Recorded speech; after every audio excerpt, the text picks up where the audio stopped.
Okay, so we'll begin with our second session for the day. Katerina Deligiorgi from the University of Sussex, whose work is primarily on Kant and Hegel, but also more generally German idealism and the legacy of thought of these thinkers. And today she'll be talking about the sort of Kantian themes around autonomy and unity. Yeah. Okay, great. Thank you very much. Thanks. Thank you. Thanks for inviting me. My talk is not a properly written paper. I mean, I do have stuff that are written, but it's an exploration of certain themes that interest me, and I'm hoping how I've structured it in my mind is as a workshop. So I'm going to give you some background stuff. A lot of you will know some of the stuff, maybe all of you know all of the stuff put together. So it's not my aim to bring new things to you, it's just to show you how I'm thinking about these issues, hearing myself think in a way about these issues. And in the end, rather than have a conclusion or certain claims I want to defend, I'm going to look at some texts, some of which were circulated earlier. And the main question that is going to be problematic in the end is the question of unity. But in order to get to this question, I need to give you all the background stuff from before. Autonomy is a topic, but it's not moral autonomy, my topic. My topic is the disciplinary autonomy of philosophy, whether philosophy is autonomous as a discipline. And the reason why, the motivation for this question comes from my engagement with Kant and Hegel, for whom philosophy can be continuous with the natural sciences, yet it does not adopt the methods of the natural sciences. So in what sense is it autonomous and yet continuous with the natural sciences? So the first part of the paper, which is all the background stuff, just examines what is at stake in this question. What do I mean by this question? Autonomy, continuity, and all the rest of it. The second part narrows down to the concept of unity, Einheit. I'm going to focus in the second part on Kant, although a lot of the things that I say also are the case, I think, for Hegel. I will be making comments to that effect as I go on. And the reason why I'm focusing on the concept of unity is because I believe that this is promising as part of a positive answer to the autonomy question. So it can explain how philosophy can be autonomous while also making good the claim about continuity with the natural sciences. So, and the challenge is, which is the thing I'm going to look at, or we're going to look together by looking at specific bits of text, is to identify a conception of unity that can range over different domains and yet be recognizable, a recognizable conception of unity, so that's not does not change all the time. It's not just a word that stays the same. So, okay. So let me start. Now, although in the contemporary discussion, philosophy and natural sciences are further apart than they were at the historical point in which Kant was writing and even Hegel was writing. I mean, Kant did make substantial contributions, or rather substantive contributions. Because I have in mind, Descartes and Leibniz, whose contributions are more substantial to natural sciences. Nonetheless, the question of the relation of philosophy to natural sciences arises both then and now is not a descriptive question. It's not what sciences do, what philosophers do. It arises from the philosopher's part as part of an inquiry into what philosophy should be doing. It's a normative inquiry. It's part of a question about what the aims of philosophy should be. So it's a prompt for philosophical self-evaluation. So, and the point I'm trying to make is this, that whether one thinks that philosophy is continuous with the natural sciences, let's say as far as the continuity view, whether they think that philosophy is at best a branch of psychology, cognitive psychology, or whether they think that philosophy should aspire to be sort of maths of some sort, or not, what they have in mind is not what philosophy is, but what it should be, this normative conception of philosophy. And it tends to be articulated, this question arises in the context of reform of philosophy. So the aim is, things have not been going so well now, this is what philosophy should be doing. So let me make these claims good by giving a couple of examples. From the contemporary discussion on the continuity side, you have David Papineau, for example, who says, who has a very specific conception of philosophy, what philosophy has been doing up to the time he's writing conceptual analysis. He thinks conceptual analysis is useless, it does not produce anything of any interest to anyone. He says, to quote, "It's widely supposed to be central to philosophical investigation, and yet is of no philosophical significance." So, pretty radical view. And he says what philosophy should be doing is construct synthetic theories that are consistent with empirical evidence. So, for example, to give you an example, there is a philosophical theory called presentism, in which the present, the now, is the time frame that is prioritized, privileged, and that contradicts the special theory of relativity, in which no time frame is privileged. So for Papineau, because he's substantive about the continuity claims, so much the worse for the presentists. That I use the example, Catherine Hawley uses this example to defend a different view, but I think it's a very pretty vivid example. Here are philosophers, very good reasons, they defend presentism.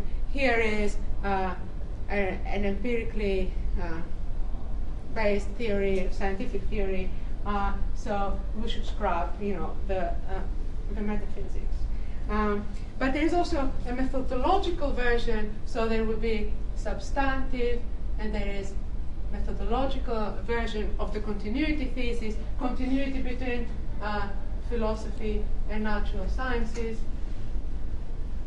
This is the relation we're interested in. And this is expressed really clearly by Joshua Knobe, who says that philosophy would do well to adopt the methods of psychology, of empirical psychology. So, and he is against, and his collaborators and people in experimental philosophy in general, against rigid, I guess I'm quoting, rigid separation between disciplines. So this is to motivate the continuity view. There are lots of people who think, for different reasons, substantive or methodological, that there shouldn't be a rigid separation here, that the two are continuous, or can be continuous, ideally. So that's what I mean by this being part of a normative inquiry into what philosophy should be. So, and if you are interested in discontinuity views, a very nice and very vivid example is from Wittgenstein, the Tractatus. He says, philosophy is not one of the natural sciences there. Full stop. But then, it's not exactly full stop. It's again part of a reform project for philosophy. It says what philosophy should be doing is the logical clarification of thoughts and the setting limits to what can be thought. So again, the relation, the questioning of the relation subserves a philosophical preoccupation with what we're doing when we're doing philosophy, or should be doing. So I should be clear here that neither the continuity nor the discontinuity positions predetermine what sort of philosophy one should be doing, or how philosophy emerges out of this comparison. Even though the examples I mentioned here which are contemporary and modern, would suggest that philosophy's claims are limited when this kind of question is being posed. This is just a historical accident, because, for example, one of the most interesting continuity positions which all of us have studied is obviously the rationalists, the early modern philosophers. They were a strong continuity claim because philosophy underpins the scientific and the natural sciences. So the findings of philosophy are supposed to underpin mathematical physics. So, and why that's it? Because by vindicating a rational foundation for what is both sensible and supersensible, you can then also found it's philosophy as first philosophy. So you found the sciences. So it's a strong continuity claim. And perhaps somewhat controversially, you could say that the early positivists were also on the same foundational project. I mean, they didn't understand themselves to be doing that, but you could say that they were doing that because you could say that what should underpin the claims for what should underpin any inquiry that claims to be scientific, either human or natural, should be empiricism and logicism. Obviously, they are slightly more myopic on the methodological side than the rationalists, because the rationalists had a totally self-reflective story as to why there should be rational foundations underpinning everything, because reason, that's the job of what reason does. Whereas in the early positivists, there was a gap between what you recommend as the ideal scientific inquiry and how that reflects back onto what you are doing as a philosopher, legislating for the sciences. So, okay, so Kant now. Okay.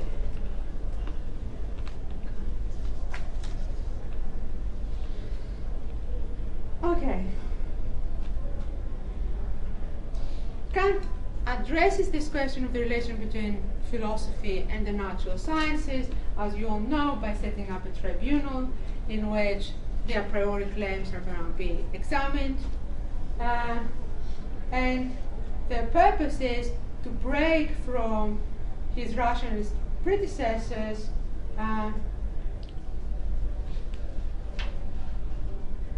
by showing that there is, because for rationalists there was no sharp distinction between the enterprise of philosophy and the enterprise of natural sciences. They were continuous, for clear philosophical commitments they had. Whereas for Kant, part of the critical enterprise is to break this continuity. Because, and as you'll see, that fits into what knowledge you can have about the sensible and the supersensible, as well as other things. But that makes more urgent the kind of normative inquiry that I've been claiming is happening in philosophy, because you have to ask then, what happens of the grounding project itself of philosophy, to which the rationalists could effortlessly, and I mean wholeheartedly, subscribe? Okay, so, and Kant's answer is very interesting. It's very interesting because it's not a single answer. You can have Kant continuity. You can have Kant continuity, which is a clear ambition to provide the ground for all sensible knowledge, and therefore also for scientific knowledge. So that's a grounding claim by providing a priori conditions of objecthood. And this also has an element of correction towards the natural sciences as well, because he dispenses with absolute space and absolute time, because he thought that Newton, these are neither empirical nor a priori. What are these things? So let's formalize them and incorporate them into this formally founding project, formal conditions for objecthood, right? Which is the Kantian continuity claim. But also, where Kant espouses discontinuity. Because, as I said, part of the project is to say what philosophy should be doing.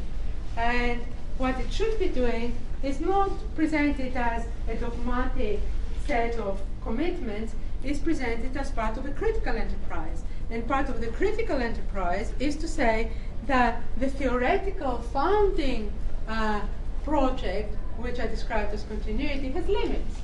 And it has limits when it comes to talking about supersensible things. So there is up to a certain point that this project can go, and then suddenly you have a discontinuity claim with practical philosophy. Practical philosophy can offer you unprecedented substantive knowledge, including about freedom through the moral law, if you think of it as the radical cognoscentic of freedom, but which is not going to be supported by any kind of deduction that the formal project of grounding is, because he does attempt deductions, for example, for the I think and or the other conditions that support the theoretical project. So, and on this basis, there is a very striking quote that establishes continuity, when he's discontinuity. He says that the theoretical practical distinction moves philosophy outside the realm of nature. It says the ought expresses a species of necessity and a connection with ground which does not occur anywhere else in the whole of nature. So if this is not a discontinuity claim, I don't know what is. So to recap then briefly, here philosophy is continuous with the natural sciences and provides a formal foundation for them, a sort of revision, correction of the rationalist project, but actually philosophy is radically discontinuous with the natural sciences, because philosophy is what gives you the ought, and the ought is not to be found anywhere in nature. And if this story was not complicated enough, there is cosmopolitanism,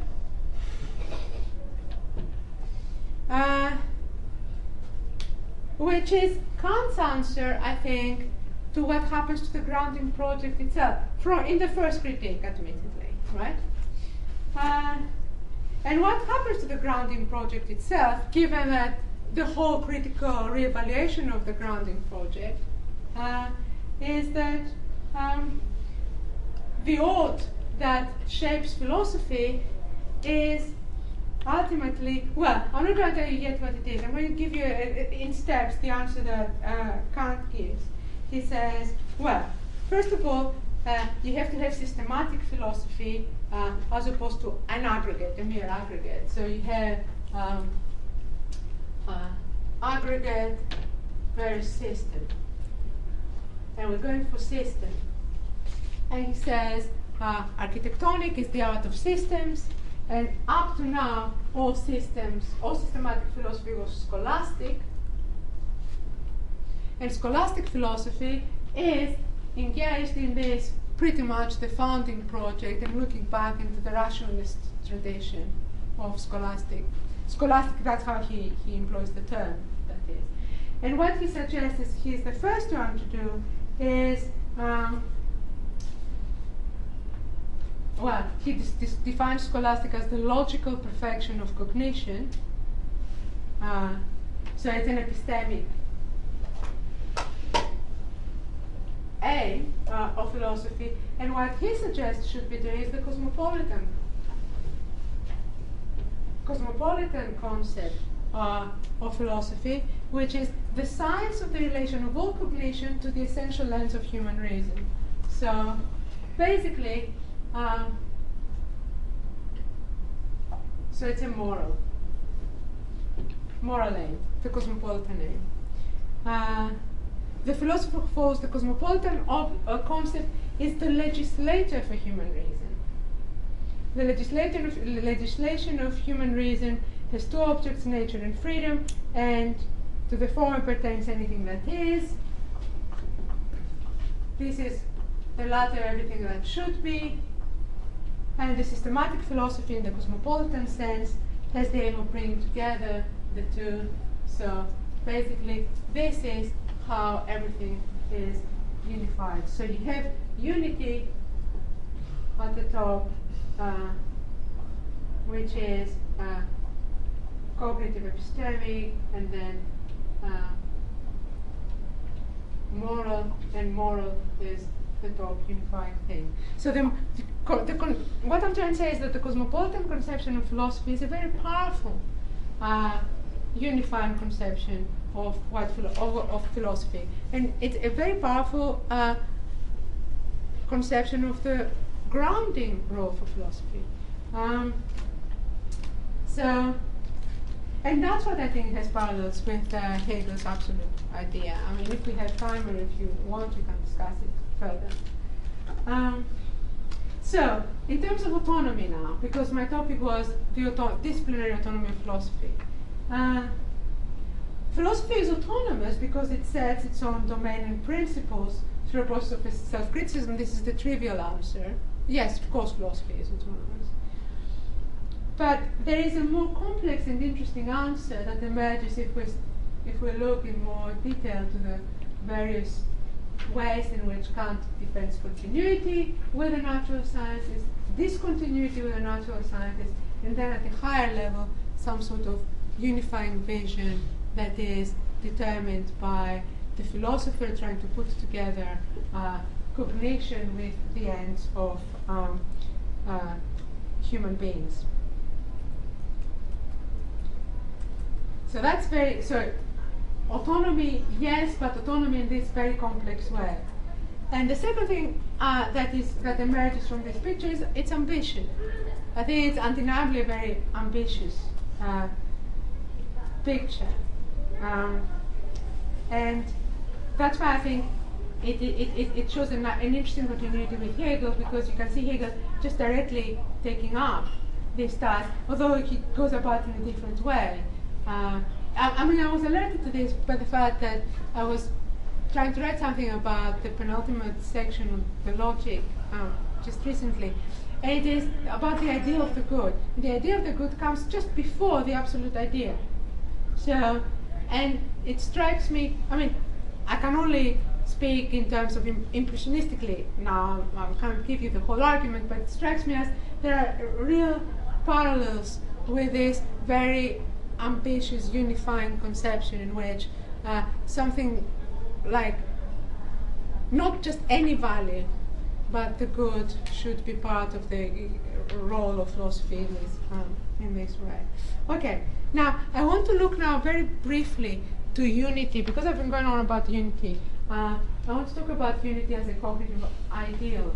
A little bit outside Kant, and then I'll go back into Kant and see whether any of this background stuff helps make sense of it. I'm not recommending this picture, I think I find it, so you could challenge me if you think this picture is not what Kant does. And I find it very interesting because it's ambitious and bold. But, you know, as I said, I'm just trying to think through these issues at the moment. Okay. And this is how I'm reading Einheit in this big way. There are other unities to which I'm going to devote a little bit of time in the second part of the paper. Okay, in the contemporary discussion in philosophy of science, unification, I mean, that was also mentioned in discussions, in informal discussions and questions and answers we had before. Unification is an issue, and it has emerged both as describing the epistemic aim of explanation, but also as an epistemic virtue in itself. So, the more you read into that, and the more you are aware of the history of these issues, the less striking unification becomes.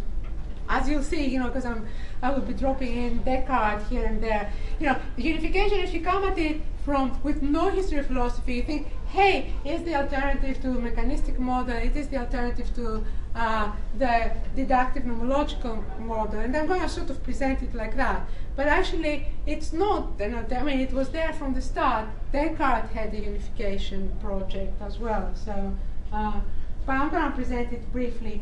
Okay, it's basically unification, not unity, is related to the giving of explanations. In the classical text about explanations, you know, the Hempel and Oppenheim, what's the job of science is to ask why questions, to give answers to why questions, as opposed to what. So I'll put why here because why, well, sort of overruns itself. It's not just about, overreaches rather itself.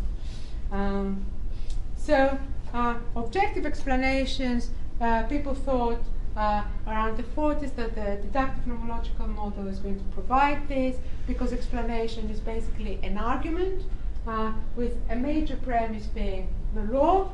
So, and then the thing you want explained will be in the conclusion. So the particular will come under the law and therefore will be explained, and that's it. As I said,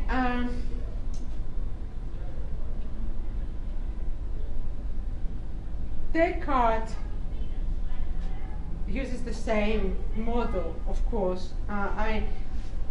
Descartes also thinks that if you have initial conditions, size of particles and just basic primary qualities and speeds of the particles, which he called corpuscles, you will have the whole explanation as well. I mean, obviously he was committed to causality. The people in the 40s were not, because they were under Humean influence, so they were not committed to causality, but pretty much the picture is that it suffices for explanation, basically to subsume it under some major premise, whether or not the underlying mechanisms are known. This is, it doesn't matter, you don't need to commit yourself to that. But alongside this official story, as lots of people have told this story, there is this view that the purpose of explanation is to create a hierarchically ordered, so you explain this phenomena by this, you create a hierarchy in which you have at the top fundamental physics perhaps, or a bunch of laws that can work all the way down, you know, by, and this is both the process of unification and the process of reduction, as you can see. So I want to say something about reduction here, because that was also mentioned.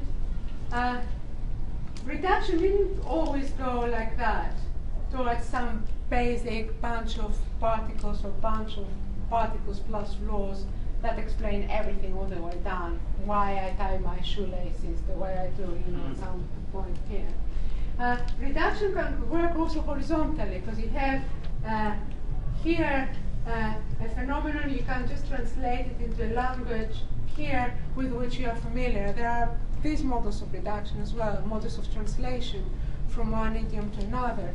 And it can be, and it can count as explanation if, I mean, I'm not saying that this is uncontroversial, but it is one of the models that are around.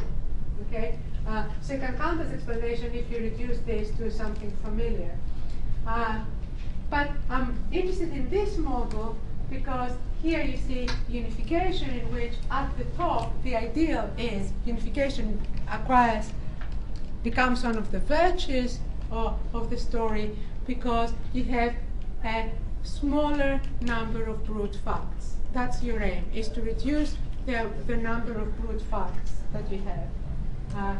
And you can see why it all fits together, right? You can see why this is plausibly something, at least at this level of generality that I'm describing it here, what we are engaged in when we're trying to explain the world. We try to reduce the amount of brute facts that we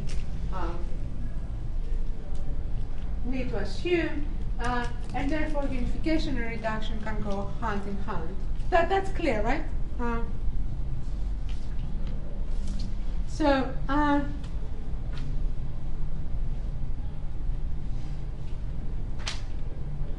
Okay, so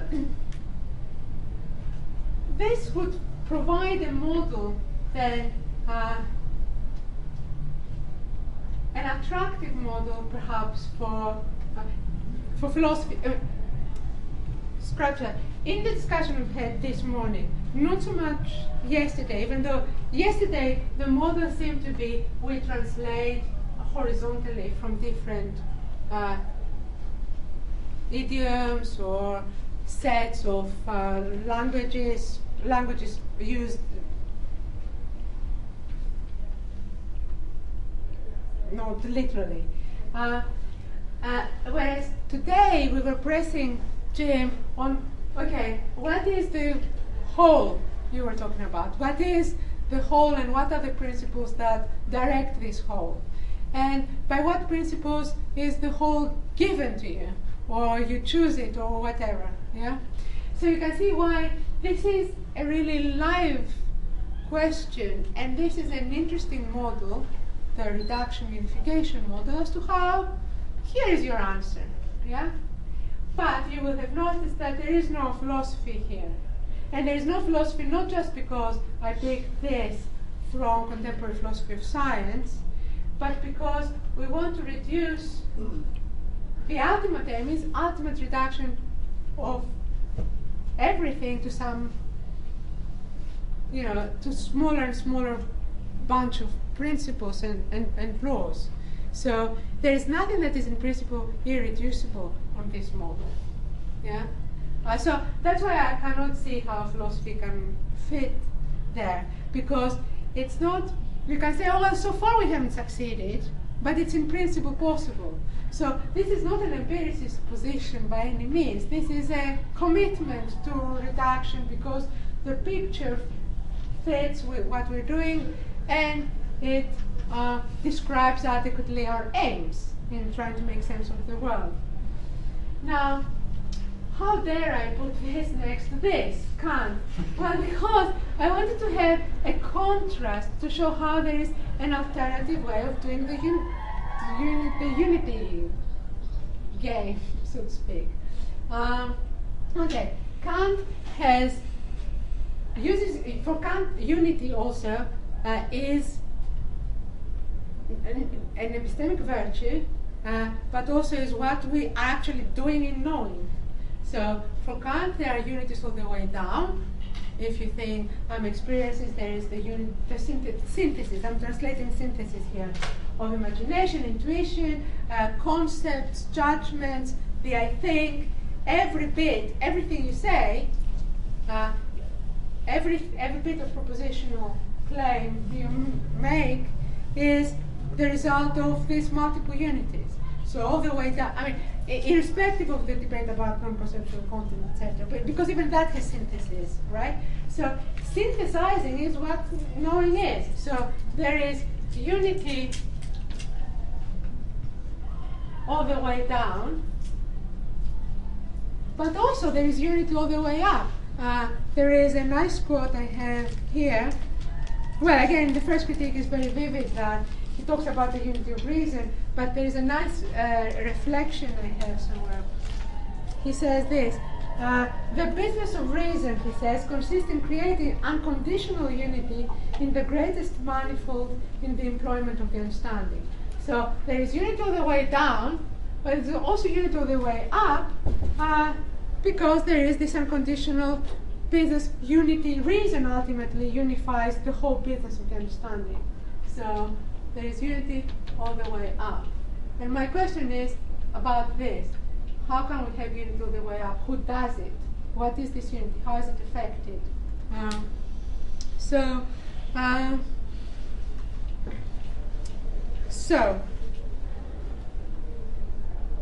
Okay.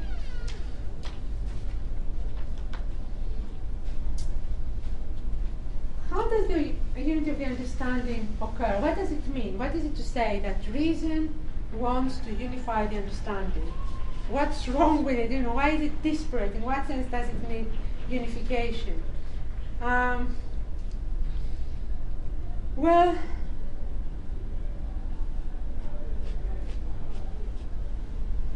there is the phrase that Kant uses that he wants the understanding to be in thoroughgoing connection with itself, which would suggest that I could be making a judgment at some point and then failing to connect it to other judgments. It's very unclear what it means for the understanding to be unified thoroughly with itself. And then Kant denies two ways in which you think unity, the understanding, this demand can be satisfied. Unity in the object, which he says is not possible because this is pre-critical metaphysics, and completeness, that is completeness in the totality of appearances.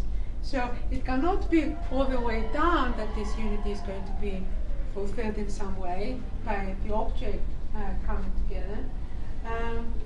So how about up, going up? Well, he does give you the ideas, various ideas, regulative ideas, and I think in some of the excerpts I've asked you to read, he talks about pure earth, pure air, pure water, certain notions that can play a unifying function for particular applications of the understanding in particular sciences. Even the idea of fundamental power. So you can say, well, the thoroughgoing connection of the understanding is actually boils down to different scientific projects that the understanding is going to be engaged in will be unified under some idea. So when I set out to do psychology, I will have this notion of powers, etc. So that will mean that all my judgments within the domain of psychology will be unified like that.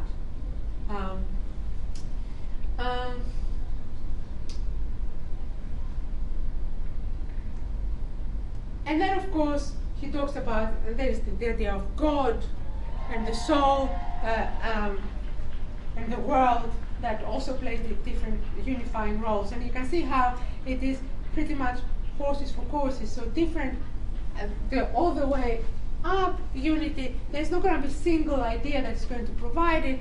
If you do psychology, it's going to be this. If you're interested in morality, it's going to be this.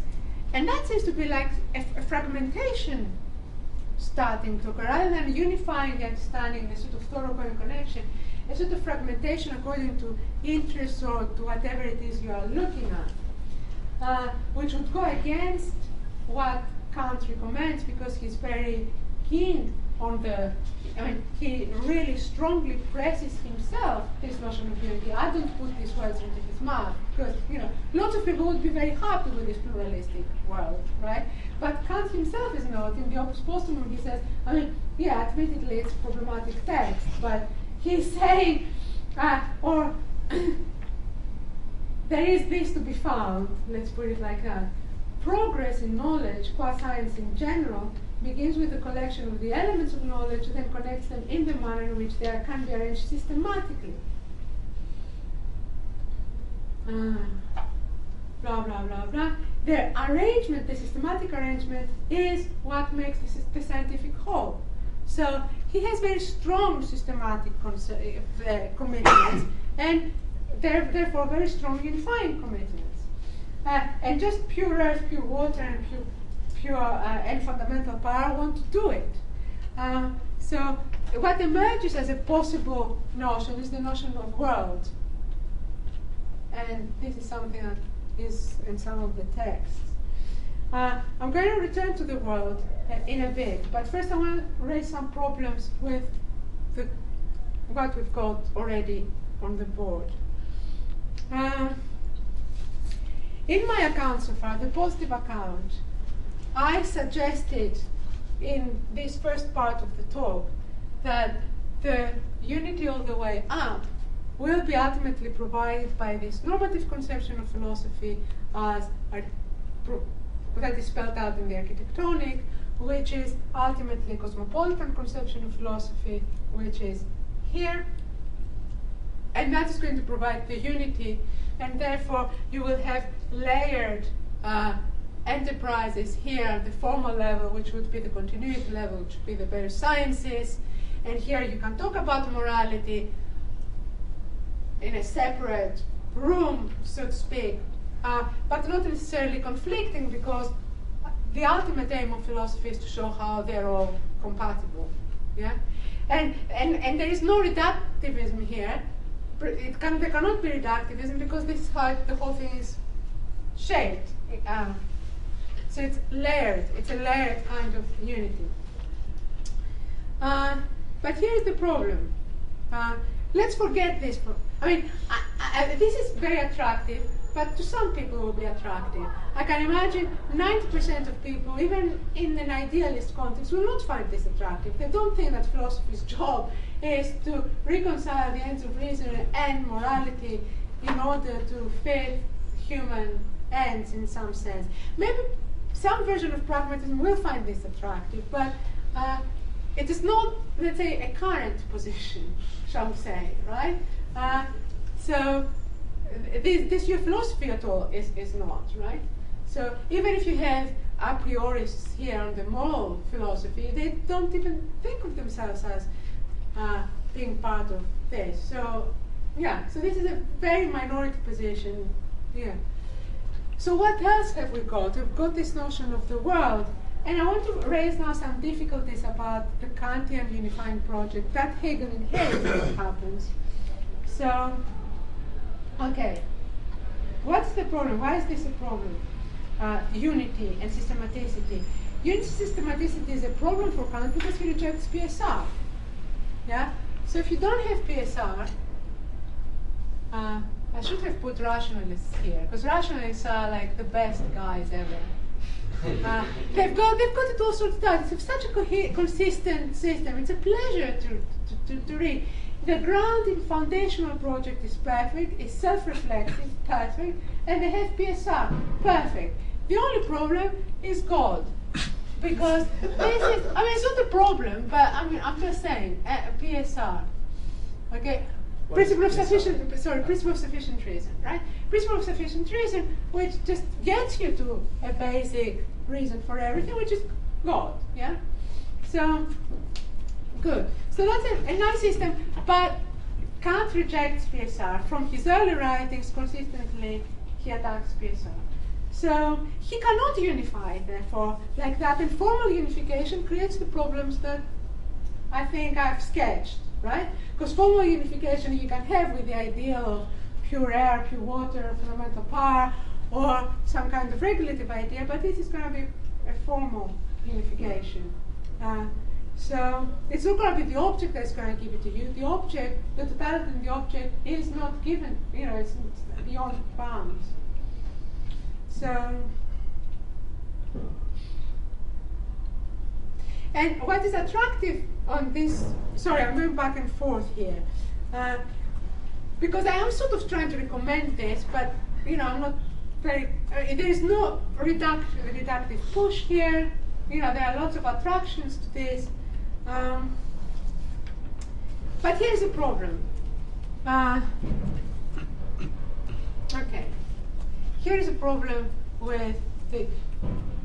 Before I'm saying I'm talking about the problem. Okay, there's time. Is it clear what I was trying to do? Because I do appreciate that there is a little bit of jumping back and forth. What I try to do is I'm going to come actually to the topic of the summer school, which is the autonomy of the human sciences, because I think it's essential. It will come as an essential conclusion to this sort of rather rambling discussion.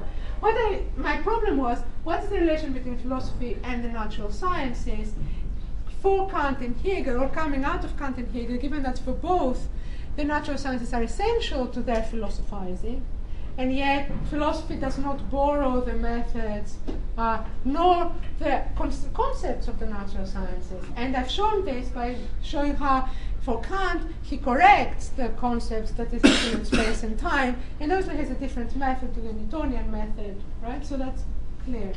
And that standard ways of answering this question are the continuity and discontinuity. You can either say they are continuous or discontinuous. And there are both historical and contemporary versions of both. And then I've shown how something different happens with Kant and German idealism, because they have both continuity and discontinuity claims, and a very strong commitment to systematicity and unity. And then we're trying to find, okay, what is it, this whole? What systematizes this whole, given that it's not a given? Well, this is one version of what systematizes this whole. And another version is this notion of world. And then we can discuss a little bit from the material that we've had. And my problem is this: if you don't have PSR, which gives you the substantive unity of everything, pretty much, and solves all your problems, and you confine yourself to, I mean, not all your problems, but at least this type of problem, and you want to have some sort of formal unification. I'm not saying this is a formal unification. Yeah, I'm talking about the other subsidiary unifying concepts. My question is about the a priori. You think she's going to add the a priori to all this? How is this going to help anyone? My problem is this: when we say, when was unity all the way down, the status of the unifying concepts was a priori and constitutive. We agree on that, right? Yeah. When we go all the way up, the status of this concept is a priori and regulative. And my question is this: the question arises for any a priori, for any structure that is constitutive, let's say grammar, okay, but much more sharply with regulative concepts. Okay, then this is the question. The example is, I think I saw it in Strauss, and the Queen Isabella of Spain was presented by one of her intellectuals in her court with a Castilian grammar. And he was very proud of it. He says, this is the first Castilian grammar. And she looks and says, I speak Castilian. You know, like, what's the use of that? You know, what is the use of you giving me a grammar? I know. I'm speaking it, you know, right now. And I mean, what's this supposed to like illustrate is the constitutive element sufficiently independent? I mean, the grammar is a clear case, perhaps, that it is. You know, you have books of grammar and they do a job, right? That is not just part of what we do anyway. You know, that's not sufficiently independent. Now, with the constitutives all the way down, there is not that problem, because it says these are a priori categories, right? And maybe it doesn't really matter if they dissolve somehow. But with all the way up, the a priori sounds very vulnerable to me. I mean, think of who nowadays uses pure earth as a unifying concept of their scientific enterprises to unify their understanding, or who uses fundamental power to do that. So that looks extremely vulnerable. And if we look in the paper, I mean, the purpose of choosing these papers is because I find them fascinating. But if you look at the stuff, he can provide a very good Kant, that is, a very good mereological definition of the world, which is purely formal and purely empty. When it comes to him just saying something about this world, and he goes on about interaction between substances, and he talks about coexistence of substances, and then it becomes like just any other like metaphysical stroke scientific enterprise. And it's interesting that he does not want the world to be causally connected, because when he has the causal connection, he too goes back to God. As it happens, does Hegel in the beginning of the philosophy of nature, that I couldn't find the online version of that. But he also does the same thing. And we all, so PSR maybe is around after all. But you see what my question was? My question was, if you don't take this model of unification and you have all these other models, some formal concept of regulative idea to unify, whether it's not just, it self-dissolves into practices. And why that matters is because it diminishes the domain of Geist, the domain of the human sciences. Is this clear?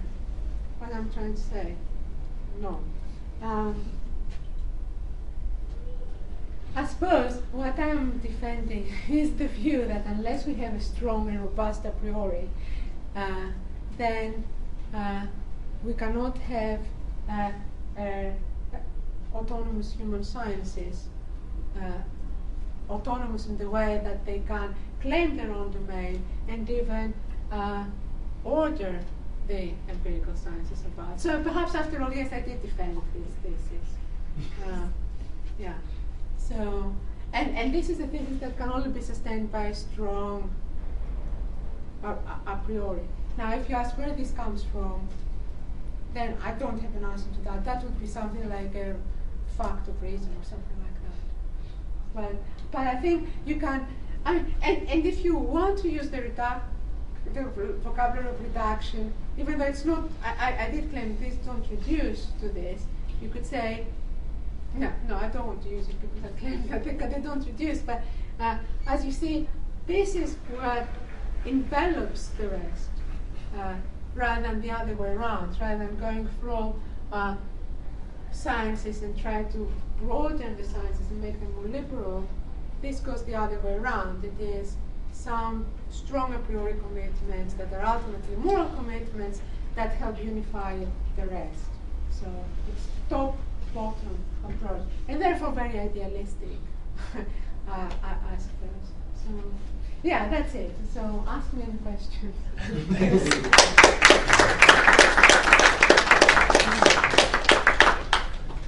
we start with Gabriella, who's already in line?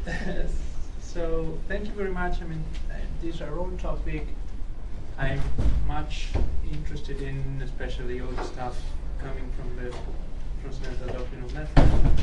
So, but I have some worries about what how you reading Kant in connection to contemporary debates, and not also the rationalists. So the first worry is, could you really say that the rationalists are continuist in a way similar to the contemporary option, but just the other way around? Because when you say that philosophy is foundational, it seems that you're giving to philosophy a role with respect to the sciences that is not just continuous with that, but it's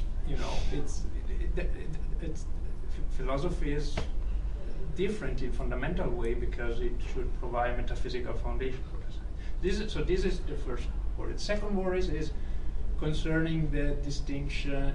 So how you say Kant react to the rationalist in bringing in this continuous element through practical philosophy. And one simple question is here. So even the rationalists had practical philosophy in their system. So, and then how did that practical philosophy fit into the continuous thesis in the rationalist then? And then the third worry concerned the cosmopolitan and scholastic concept, because you see, so how I read it, cosmopolitan I think is not the best translation because it's worldly concept would be is Weltbegriff, and you can, I think, for Kant have a moral philosophy that is done in a scholastic way. So it's not, and so, and I think Kant would say that the rationalists, or Wolffian, for example, were doing moral philosophy in a scholastic way. I think what he meant with Warburg is a philosophy that takes into consideration the vocation of human beings toward the highest good. So it's a particular aspect of moral philosophy that get lost in the scholastic understanding of moral philosophy. I mean, yeah, just these three things. That, thank you very much. Okay, I'll take them serially. The question whether continuity is neutral with respect to who has foundational role is what underlines your question, and I think that's really interesting. I mean, if you say continuity, like, and let's say you're Papineau, what emerges from his writings is that the foundational role is that of the sciences. So, and in that sense, if you think that, if you espouse if you think that, brackets, if you espouse continuity, comma, then someone who's going to have the foundational role close, then my reading of the rationalists goes, because it's just the flip side of that. Yeah. But you can read it in another way. So in saying that modern continuities don't want any kind of hierarchy between science and philosophy, they just want philosophy to be one of the sciences. Yeah. So on the same level. Yeah, I'm going to. So that's what I'm saying. If you read the contemporary continuity, that's why I said if and then the brackets. Right.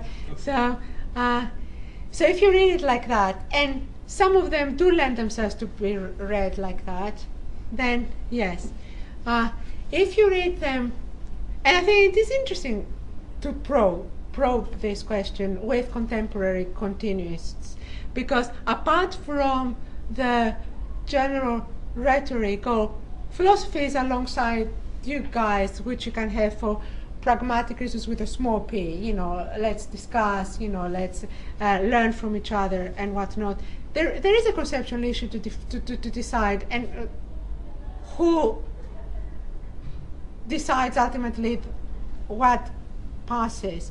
And that's why I gave the example with that Catherine Hawley uses with presentism and special theory of relativity, because in her paper, presentism, the very fact that the two disagree doesn't mean that the issue can be readily solved against the philosophical position, against the metaphysics.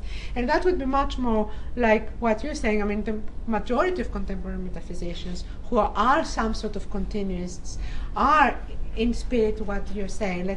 Let's work together without sacrificing philosophy. Philosophy is a different kind of practice that can learn from the empirical sciences, that there is no case of foundation. Yeah, but there is. If you think there is a conceptual case of what comes first, so when the push comes to shove, which way am I going to go? Am I going to go with the metaphysicians or with the scientists? That is a question, that is a live question, even for these people. So yeah. So in that sense, you're right. I just part of the presentation was also just to show that some of the substance that comes out, because my examples seem to limit philosophy so much, that it doesn't need to be limited. So you can have continuity and discontinuity with different configurations and different roles for philosophy. What the aim of this was to show that when this question arises traditionally, when people approach it explicitly, it's because it's philosophers who do it, obviously. It's not science. I haven't come across scientists saying, oh, what's the relation between science and philosophy?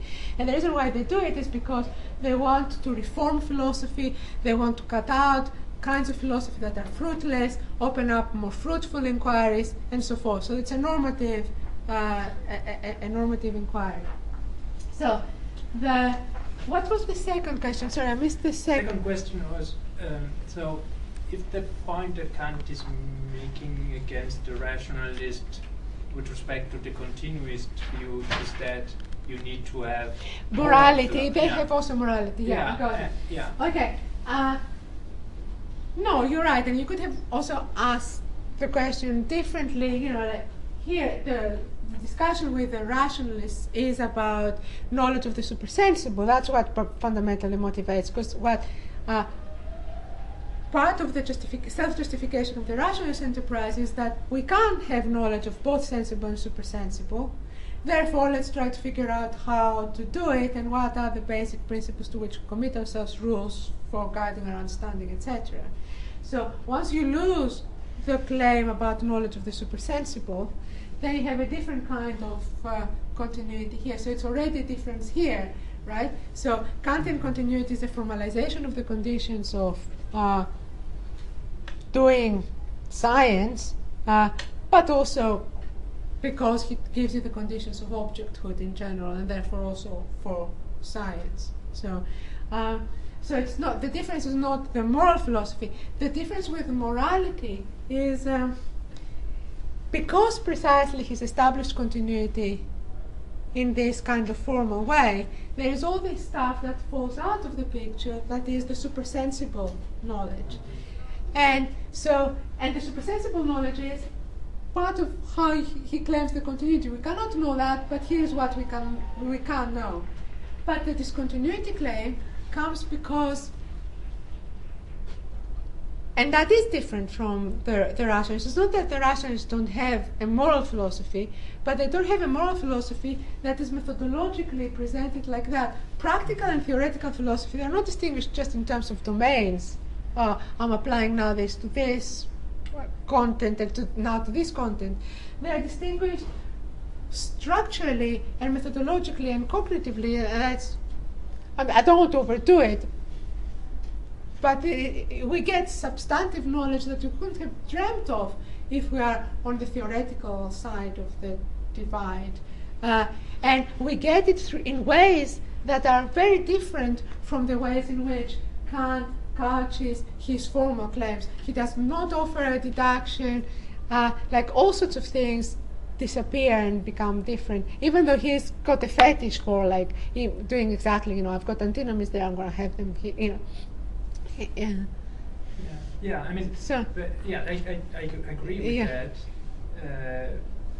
But I mean, even if, of course, you don't have the need to have this different standpoint, for example, on yourself as a practical agent or as a part of nature in the rationalist, etc., you still have different, in the systematic representation of sciences and of philosophy, you have the distinction between theoretical and moral philosophy, which I think suggests that they're not so strong about, seeing philosophy just in connection with the natural sciences. So there is space for morality already there. Yeah. In the sense that it's not so easy to say that philosophy is just continuous with the natural sciences. Yeah. So No, that's right. No, that's a good point. I accept that. But my aim in emphasizing the discontinuity for Kant, from a Kantian perspective, is that this stuff about the ought is of a necessity that is nowhere in nature. Right. And this is something that a lot of even contemporary Kantians who work in moral philosophy try to minimize, because it is this very striking claim that this ought is of a different sort. And that is what motivated my discontinuity claim, because that would sound like when I cited Wittgenstein, philosophy is not part of the natural sciences. It's as if it's not that I'm saying that the rationalists would say it is, and we're going to have a science for that, but I'm saying that Kant says emphatically that it cannot be, and he's pretty emphatic about that. And there is the a priority of the... This is where I've been pushing, I suppose. I'm becoming more self-reflective about what I've been trying to do. Is this ought, which is this very strong a priori, which is not cannot be absorbed, even like grammar or anything else, to practices and things. That is what motivates the unifying vision here, I think. And let's go now to the final. Yeah, the final I think is more.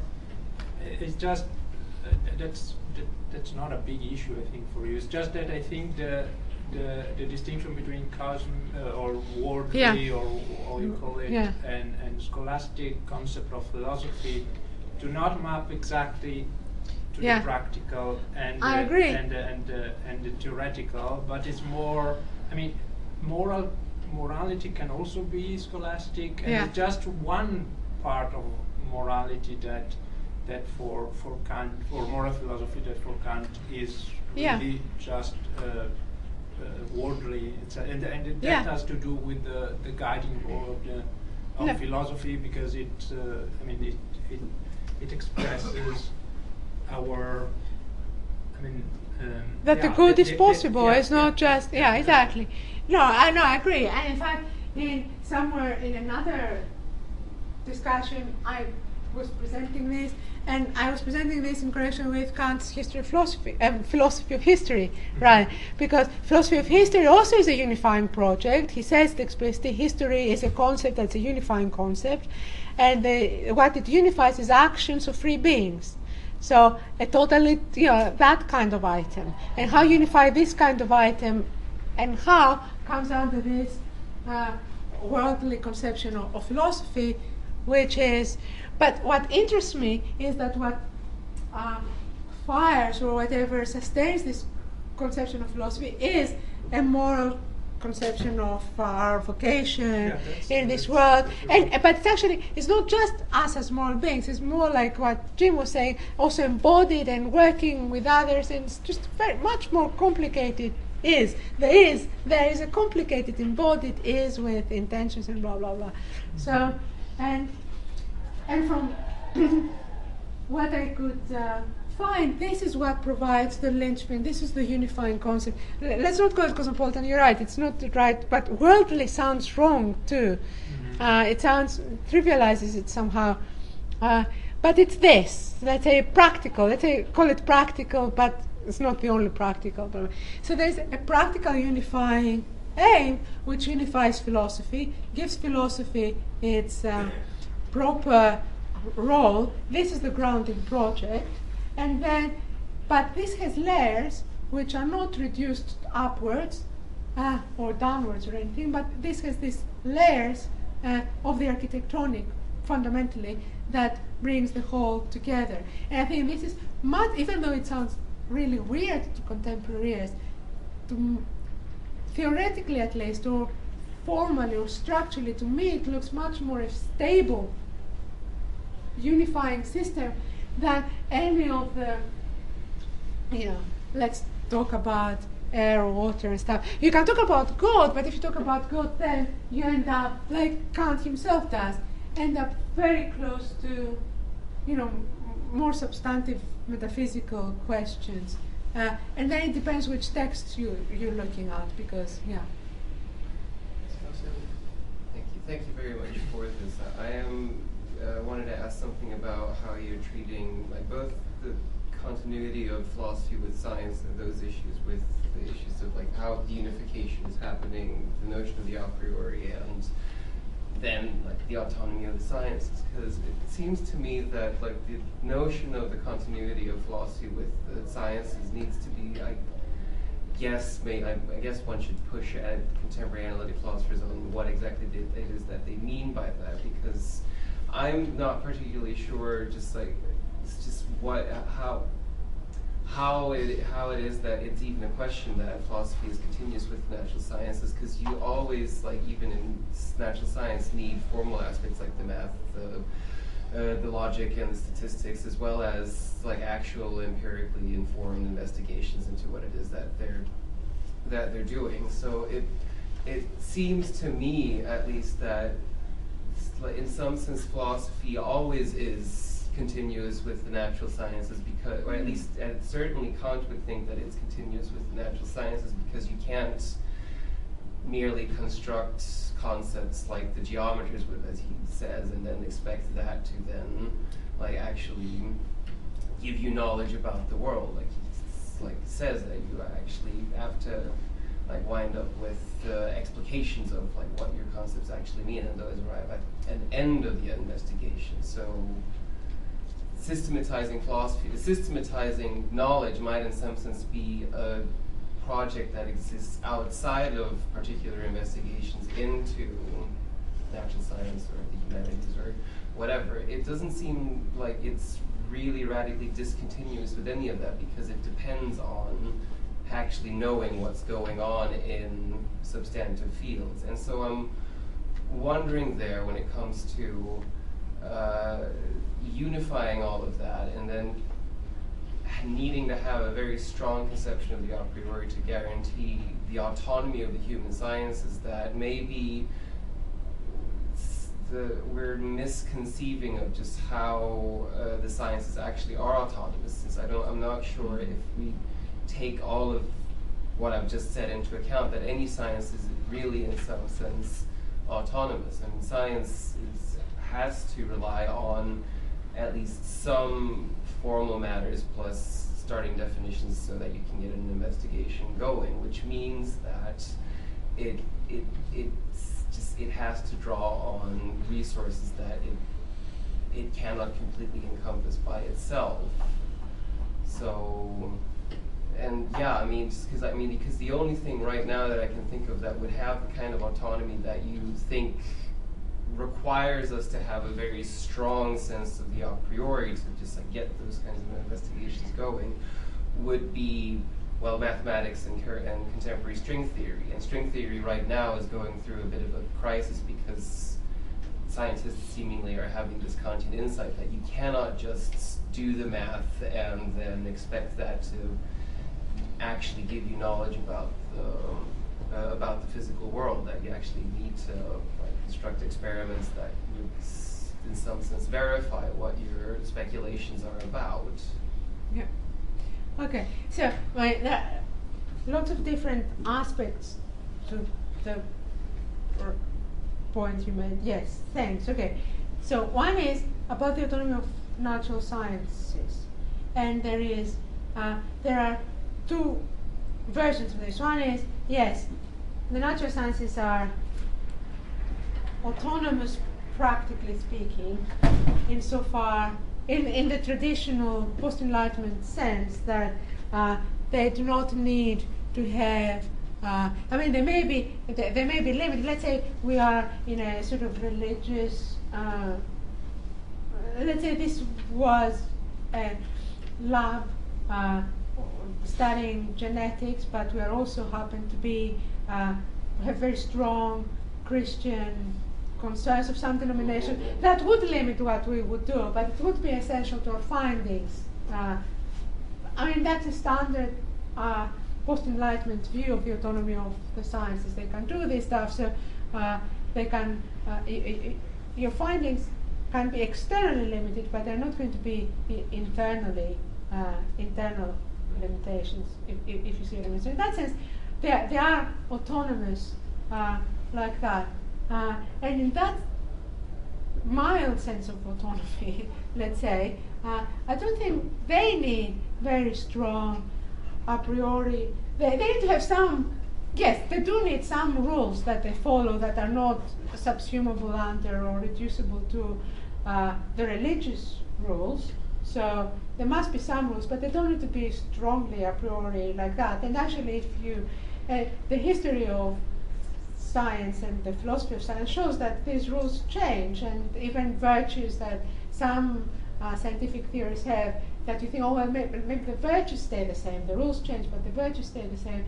The virtues did not be instantiated in every successful scientific theory. So that's not an issue.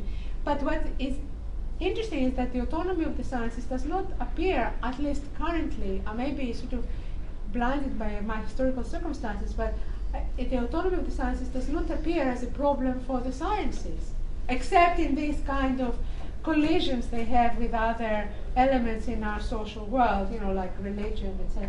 So they don't seem to have a problem about autonomy. They just go on and do their thing. And occasionally, when it's fruitful, they do cross-disciplinary research, or they borrow each other's partners. Occasionally, some new stuff happens. So that doesn't seem to be a problem. The problem seems to be right on the human sciences, on the other side. So it's the people who do,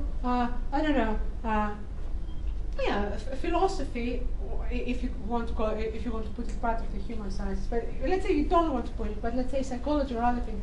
They're under pressure to say, why don't you reduce that to some sort of observation and experiment, given how successful these approaches are within the human sciences themselves.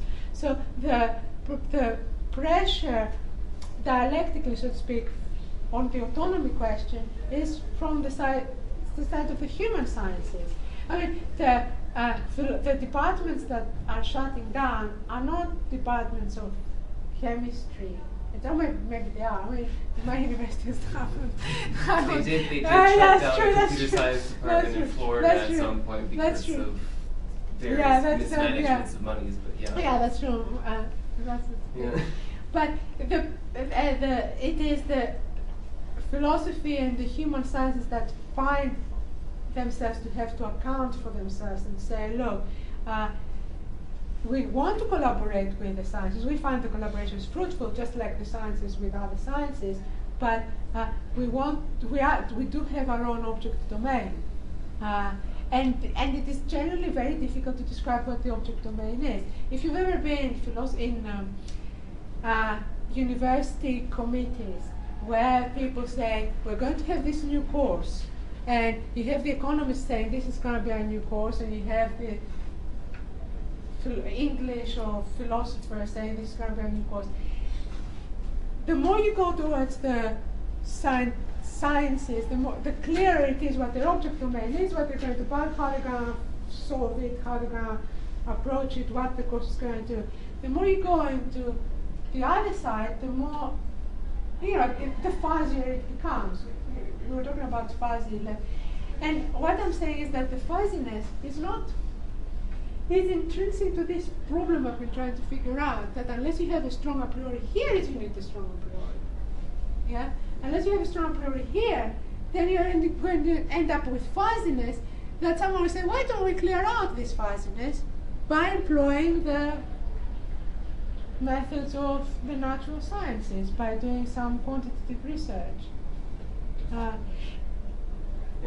see what you're saying. I'm not particularly sure that, if you really push the natural sciences on whether or not they have this kind of autonomy, that you will actually wind up with that, because I think you would only really get that kind of autonomy once you get to purely formal sciences. Because I think if I were to imagine a possible world where, the psychologist would actually try and when I say the psychologists, I mean the neuroscientists would really try and implement this sort of panpsychist ontology into trying to devise experiments and so on. They would very, very quickly start having the same kinds of problems that the humanities have, and that they will quickly find that their sciences are going to be very unproductive and very unsuccessful, because there's nothing really to investigate there because of the nature of the justification of concepts in substantive domains. Are you making a point the point we were discussing yesterday, that for example,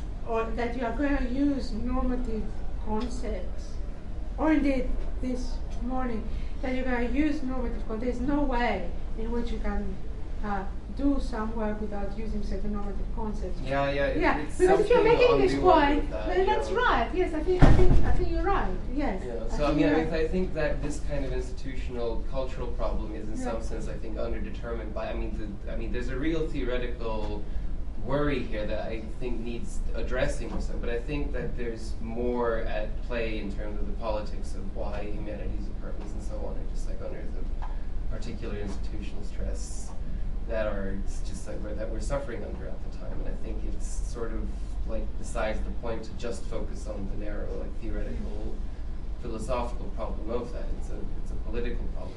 Yeah, no, I agree. I agree with that. I absolutely agree with that. But what I'm saying is that even if you show this reliance on normative concepts, etc., that is still not sufficient. You have to make much stronger.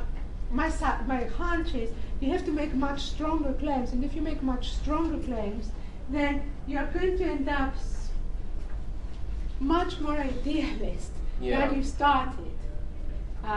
That's my hunch. That the middle position is going to be under pressure for both sides, and so why not go for a fully retired? Why not go for this? This is a brilliant model. There's nothing wrong with it. It works. It's like except that you can't actually complete it because it's exactly you can't complete it. Yes, it's impossible. Yeah. But neither can you complete a perfectly spiral staircase. Like that's how the world is. That's true. If you see the math, it doesn't work. It can't happen. So you can say, well, that's fine. But as a model, is a decent model.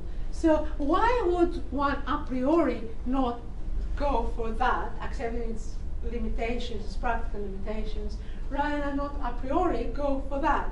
That's what I'm trying to say. So it's a choice. It's an informed choice we make. It's not something that the world just gives us. And we say, oh, well, whatever. we make an informed choice. And that has a lot going for it. And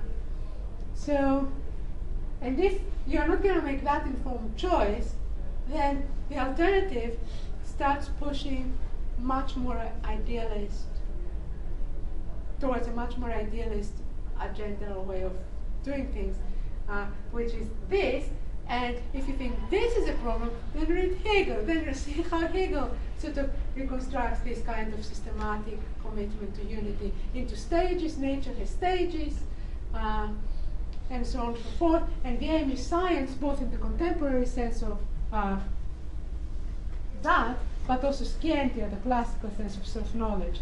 So it becomes, it's very similar. In my eyes, the two projects are very similar formally, so to speak, but they go about in very different ways. But that's why it makes them distinctively idealist, and the German idea, the German variety of idealism. Let's move on. Sorry, you had a question.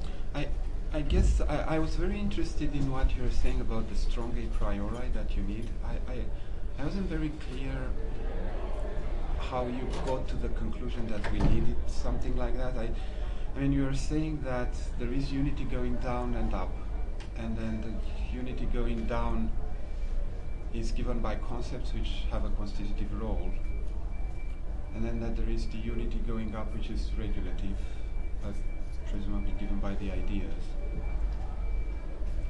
And then you said, and hence we need some strong a priori, and I couldn't follow. So one question I had was about this, well, what was this need for the strong a priori? The other question was, there are various things going down which give us unity, like empirical concepts, which are not constitutive. Why focus on the constitutive ones? You made another small question was you made a claim that it's not reductive because it's layered, but I couldn't see why something which is layered could not be reductive. I mean, the model you put there on the left, my left hand, can be layered and reductive at the same time. So I couldn't see why if something is layered is not reductive. I was also interested in, I mean, one thing I think Kant is quite, maybe is the first to put forward in an explicit way, is the strong relation between unity and plurality. I mean, you don't have plurality without unity. You only have plurality against the background of unity. And you don't have unity without plurality. You need both at the same time. All the time.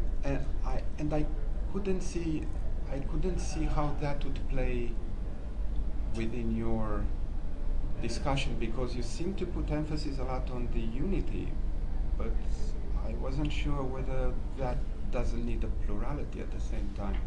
And if a plurality is needed, I wasn't sure whether that would not affect the conclusion of the argument, and particularly the need for some strong a priori as well. Okay. Thanks. Thank you for that. Okay, the strong a priori is the perhaps easier way, and in the meantime, I will also address the empirical concepts. Unity. So yes, you're right. Unity all the way down is empirical concepts is also also provide unity, but that's not a specifically Kantian conception of unity. The concepts, that's what they do. They unify particulars under them. Yes, that's true. But dog and dogs and whatever. But what is interesting and distinctive to Kant, obviously, is the constitutive role. How you can't have just random particulars. The minimum unit of what exactly? I have to put this carefully because I don't want to enter into interpretations about Kant. But let's say the minimum unit of knowledge, let's say cognition, is a judgment. So it's putting things it's a synthesis of heterogeneous things, intuitions and concepts at some fundamental level. Yeah, you'd accept that, right? So their plurality is a heterogeneity of items that are unified. But my purpose for putting it all the way down was to show that he's the first one to show that there is this unifying work happening of judgments, of synthesis, and he understands cognition as the work of synthesis, basically. And synthesis is happening at the level of intuitions, concepts, judgments, the I think that holds the whole thing together. It's very hard to talk about it. I mean, you have to talk about it serially, even though it does not happen serially. It is analyzable serially and or thematically even, depending on how you go about it. But it's not. It's just one thing. It's this is a chair. But even just to say this is a chair is all this unity all the way down is happening. And what is interesting to me and distinctive to Kant is that there are a priori constituents to this unity that make it happen, and that these are sufficiently distinct from empirical concepts. And he shows how. He gives you arguments as to how they're sufficiently distinct, and therefore they warrant deduction and arguments to that effect. We have we're also going to play like music like this at the end. Yeah. So that answers the second small point and half of the first question. So then in the other way up, the unity is provided by regulative concepts. These are epistemically weaker, they have a weaker role than the constitutive concepts that provide this formal unity all the way down. And my worry was this: if the unity is provided by these regulative concepts, are they sufficiently robust to do the work? Or are they ultimately dissolvable into whatever particular interests, empirical, historical interests we happen to have? In order to do the work of unifying the manifold, they have to be quite robust. They cannot dissolve into this is my local inquiry context, or this is my local paradigm, or this is my local whatever. Because then you can have the opposite of unity. I mean, you can call it still unity, but it sort of disintegrates it fragments into a mosaic. I mean, not a Humean mosaic, but a mosaic of interests that need not be related to one another.